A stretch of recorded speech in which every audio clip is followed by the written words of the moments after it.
Friends, welcome to வனி சமையலறை. இன்றைக்கி வந்து நான் தக்காளி ரசம் செய்ய போகிறேன். இதுக்கு என்னென்ன பொருள் தேவைன்னு சொல்கிறேன். புளி கொஞ்சமாக நான் போட்டு கரைச்சி வச்சுருக்கேன். இதுக்கு வந்து 3 தக்காளி. இது வந்து தக்காளி ரசம், அதனால் கொஞ்சம் தக்காளி கொஞ்சம் கூட போட்டுக்கிட்டால் டேஸ்ட் நல்லாயிருக்கும். இதில் வந்து மிளகு, சீரகம், மஞ்சள், பெருங்காயத்தூள் எல்லாம் ஒன்றா எடுத்து நான் வச்சுருக்கேன். இது வந்து வெந்தயத்தூள். ஆக்சுவலி இந்த ரசத்துக்கு வந்து நல்ல ஒரு டேஸ்ட்டு, அந்த வாசமாக கொடுக்குறதே இந்த வெந்தயத்தூள் தான். அதனால் இது கண்டிப்பாக சேர்த்துக்கணும். இது வந்து பூண்டு இடித்து வச்சுருக்கேன், கருவேப்பிலை, கொத்தமல்லி தழை, கடுகு, உப்பு. இப்போ நான் வந்து தக்காளியும் கொத்தமல்லி தலையும் இந்த வெந்தயத்தூளையும் நான் மிக்சியில் போட்டு நல்லா அரைச்சிக்க போகிறேன்.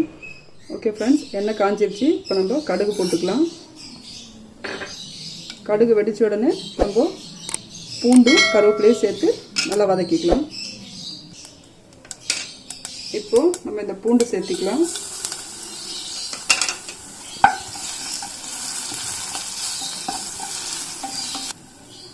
இப்போ கருவேப்பிலை போட்டுக்கலாம். இப்போ இந்த மிளகு, சீரகம், இந்த மஞ்சள், பெருங்காயத்தூள்லாம் வச்சுருக்கோம் இல்லைங்களா, அதை போட்டுக்கலாம்.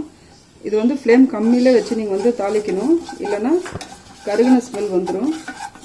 கையோடு நம்ம அரைச்சி வச்ச கொத்தமல்லி, வெந்தயத்தூளும் தக்காளி இது போட்ட பேஸ்ட்டை ஆட் பண்ணிக்கலாம். தண்ணி சேர்த்து ஒரு 5 நிமிஷம் இந்த தக்காளி நம்ம அரைச்சி வச்சுருந்தோம் இல்லைங்களா, அது வந்து நல்லா கொதிக்கணும். கொதித்ததுக்கப்புறம் தான் நம்ம புளி தண்ணி சேர்க்கணும். இந்த டைமில் வந்து நம்ம கொஞ்சம் உப்பு சேர்த்துக்கலாம். இது நல்லா கொதிக்க விடுங்க. கொதித்ததுக்கப்புறம் தான் புளி தண்ணி சேர்க்கணும். ஆயிடுச்சு, இந்த தக்காளி வந்து நல்லா கொதிச்சிருச்சு. இப்போ வந்து நம்ம இந்த புளி தண்ணி சேர்த்திக்கலாம். இது வந்து அதிகமாக கொதிக்க விட வேண்டாம். லைட்டாக நுர கட்டின உடனே நம்ம கொத்தமல்லி தழை போட்டு ஆஃப் பண்ணிவிட்டு நம்ம ரசம் ரெடி. லைட்டாக ரசம் வந்து நுர கட்ட ஆரம்பிச்சிருச்சு, நம்ம இப்போ ஆஃப் பண்ணிடலாம்.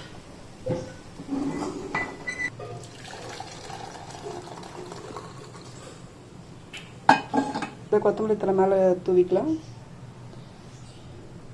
இந்த ரசம் செஞ்சு பாருங்கள், கண்டிப்பாக உங்களுக்கு இந்த டேஸ்ட் பிடிக்கும். ரொம்ப ரொம்ப டேஸ்ட்டாக இருக்கும். ஏன்னா நம்ம இந்த அந்த வெந்தயத்தூள் ஆட் பண்ணதுனால ஒரு டிஃப்ரெண்ட்டான அதில் வந்து ஒரு ஸ்மெல் இருக்கும், டேஸ்ட்டும் நல்லாயிருக்கும். கண்டிப்பாக ட்ரை பண்ணுங்கள் இந்த தக்காளி ரசம். தேங்க்யூ ஃபார் வாட்சிங். சப்ஸ்கிரைப் பண்ணுங்கள், லைக் பண்ணுங்கள். பிடிச்சிருந்தா கமெண்ட் பண்ணுங்கள், பிடிக்கலனாலும் கமெண்ட் பண்ணுங்கள். தேங்க்யூ.